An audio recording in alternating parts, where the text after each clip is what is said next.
کوئی تو آواز اٹھائے اس کمر توڑ مہنگائی کے خلاف.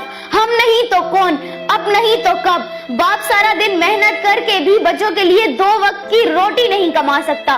اس ملک میں غریب کے لیے کوئی سوشل سیکیورٹی نہیں، کوئی پینشن نہیں، کوئی میڈیکل انشورنس نہیں، بچوں کے لیے معیاری سکولز نہیں، پبلک ٹرانسپورٹ نہیں، سڑکیں خراب، اسٹریٹ لائٹ خراب، آب و ہوا خراب، پھل اور سبزیاں زہریلی، ہسپتالوں میں علاج مہنگے اور ہر سال مہنگائی میں بے تحاشا اضافہ.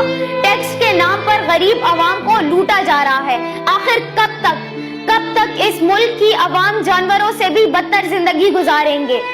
میں وطن عزیز اور اس کی عوام سے استحصال کے بارے میں سوچتا ہوں تو خون کے آنسو روتا ہوں.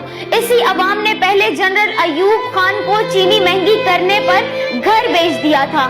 آج کیوں خاموش ہیں؟ فرانس کی عوام نے معمولی سی اضافی ٹیکس کے خلاف بھرپور آواز اٹھا کر حکومت کو فیصلہ دوبارہ واپس لینے پر مجبور کیا.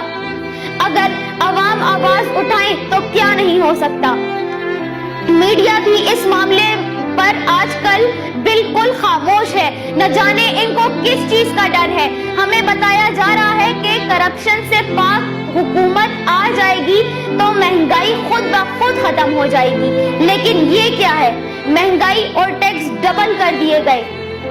صرف 1 لیٹر پیٹرول پہ عوام سے 40 روپے ٹیکس لیا جا رہا ہے. ملک کے تمام سرکاری ادارے چھری لے کر کسائی بن گئے ہیں. مگر اب وقت آ چکا ہے کہ کسی شخص کی محبت اور تکلیف کے بجائے اس پیارے ملک اور اس کے غریب عوام کے بارے میں سوچا جائے.